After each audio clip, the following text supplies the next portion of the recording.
Hello friends, আবারও একটি নতুন ভিডিও নিয়ে আপনাদের মাঝে উপস্থিত হয়েছি। নতুন লেসন। দয়া করে এই লেসনটি, এই ভিডিওটি প্রথম থেকে শেষ পর্যন্ত দেখবেন। টেনে টেনে দেখবেন না, তাহলে শিখতে পারবেন না।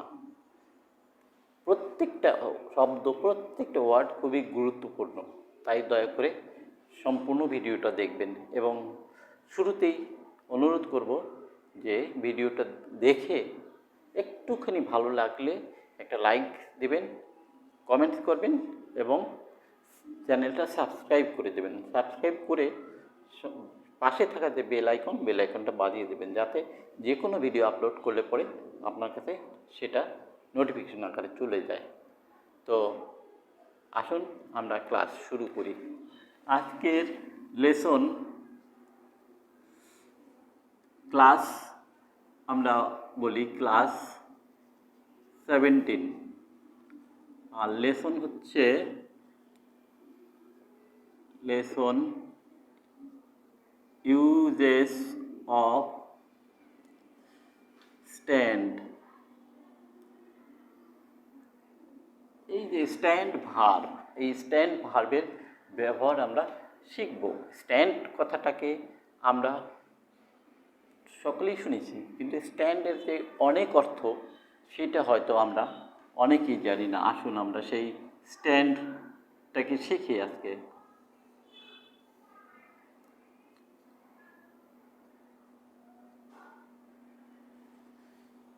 Stand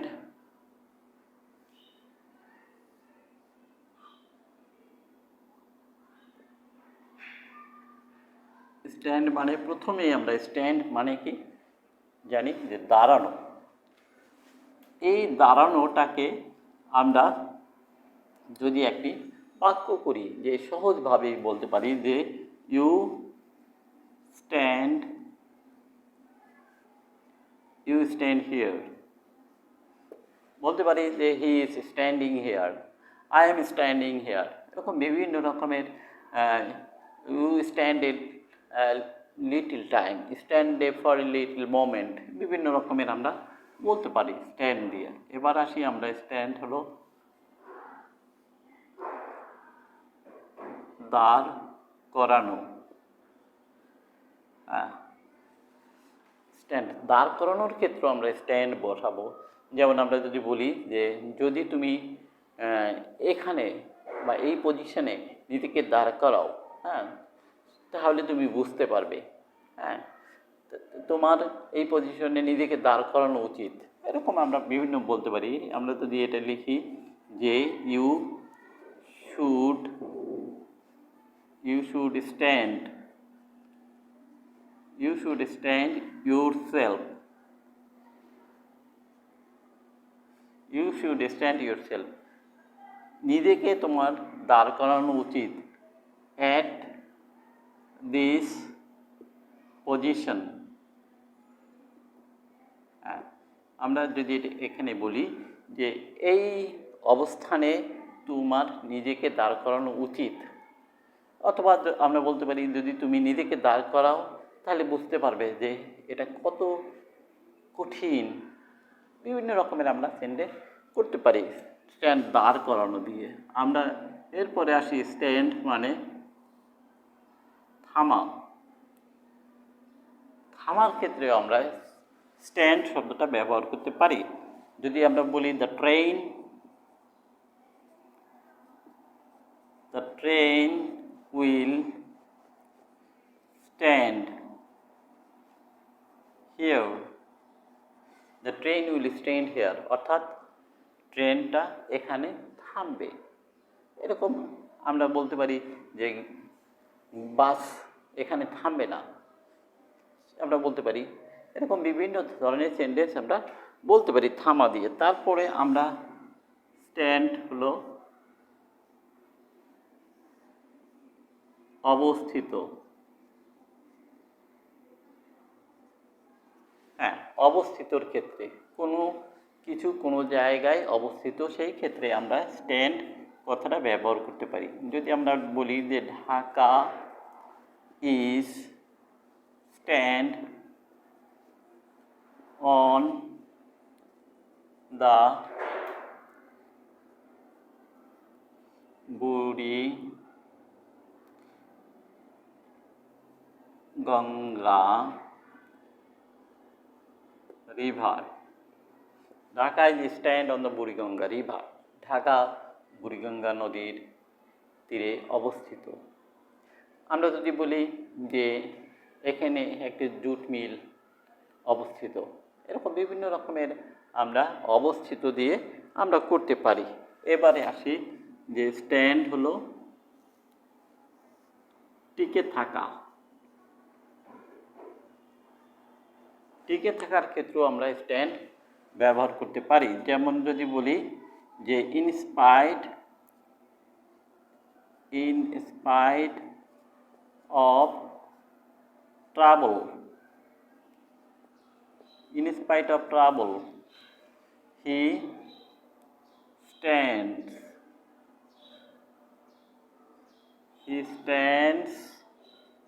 here।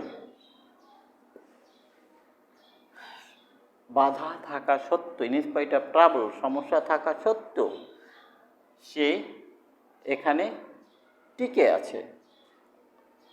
আমরা বলতে পারি যে শত বাধা থাকা সত্ত্বেও, অনেক বাধা থাকা সত্ত্বেও সে টিকে আছে। এরকম বিভিন্ন রকমের আমরা শব্দ বা সেন্টেন্স তৈরি করতে পারি টিকে থাকা। এরপরে আসি স্ট্যান্ড হলো প্রতিরোধ করা।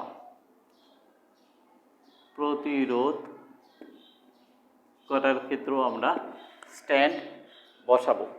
প্রতিরোধ করার ক্ষেত্রে আমরা স্ট্যান্ড শব্দটা বসাতে পারি যে আই উইল স্ট্যান্ড ইট। আমি এটা প্রতিরোধ করব। হতে পারে যে তুমি প্রতিরোধ করতে পারবে না, you should will not stand it. তুমি এটা প্রতিরোধ করতে পারবে না। বিভিন্ন রকমের সেন্টেন্স আমরা প্রতিরোধ করার ক্ষেত্রে বলতে পারি যে সে প্রতিরোধ করতে পারে নাই, হি কুডন্ট স্ট্যান্ড ইট, সে এটা প্রতিরোধ করতে পারে নাই। এবার আসি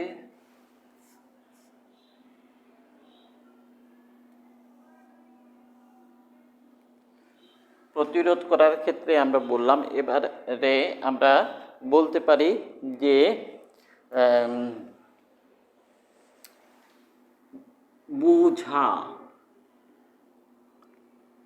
বুঝায় অথবা অর্থ প্রকাশ করে।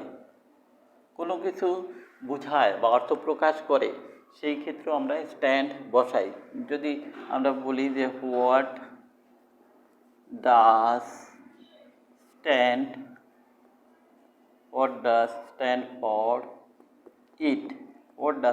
ফর ইট, ইহা দ্বারা কি বোঝায়, what does stand for it, ইহা দ্বারা কি বোঝায়।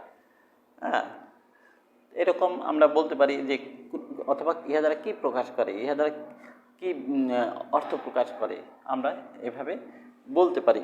এরপরে আমরা স্ট্যান্ড দিয়ে বলতে পারি সহ্য করা। সহ্য করার ক্ষেত্রেও আমরা স্ট্যান্ড ব্যবহার করতে পারি। যদি বলি যে হি কান্ট স্ট্যান্ড মি, সে আমাকে সহ্য করতে পারে না, আমি তোমাকে সহ্য করতে পারি না, সে এটা সহ্য করতে পারে নাই, হ্যাঁ, আমরা এটা সহ্য করতে পারবো না। এরকম বিভিন্ন রকমের সেন্টেন্স আমরা তৈরি করতে পারি। তাহলে আমরা দেখলাম যে একটা শব্দ স্ট্যান্ড, এটার কতটা অর্থ, কতভাবে এটা প্রয়োগ করা যায়। তো আপনারা এইভাবে যদি প্র্যাকটিস করেন যে এই স্ট্যান্ড দ্বারা যে কতগুলি বাক্য তৈরি করা যায়, কতগুলি সেন্টেন্স তৈরি করা যায়, এটা যত বেশি আপনি সেন্টেন্স তৈরি করবেন, যত বেশি আপনি প্র্যাকটিস করবেন, ততই আপনার ইংলিশ বলতে আপনি দেখবেন সহজ হবে এবং সফল হবেন। আমি বিশ্বাস করি আপনি যদি এটা ফলো করেন, অবশ্যই আপনি ইংলিশ বলতে পারবেন, সাবলীলভাবে ইংলিশ বলতে পারবেন। আর এই সঙ্গে আমি বলতে চাই, যারা আমার প্রিভিয়াস যে ভিডিওগুলি বা লেসনগুলি আমি আপলোড করেছি সেগুলি দেখে নেবেন, এবং দেখে নিয়ে তাহলে আপনার জন্য সহজ হবে। দেখে নিয়ে প্র্যাকটিস করবেন, তাহলে সহজ হবে। এবং সবশেষে আমি আবারও অনুরোধ করব, দয়া করে আপনারা এই ভিডিওটা প্রথম থেকে শেষ পর্যন্ত দেবেন, লাইক দেবেন, কমেন্টস করবেন, কেমন লাগলো কমেন্টস করবেন, এবং সাবস্ক্রাইব করে দেবেন। সাবস্ক্রাইব করে পাশে থাকা যে বেল আইকন সেটা বাজিয়ে দেবেন, তাতে করে যে কোনো ভিডিও আপলোড করলে আপনার কাছে সেই ভিডিওটা চলে যাবে। তো সকলে ভালো থাকুন, সুস্থ থাকুন, এই কামনা করে আজকে এখানেই ক্লাস শেষ করছি। খুদা হাফেজ।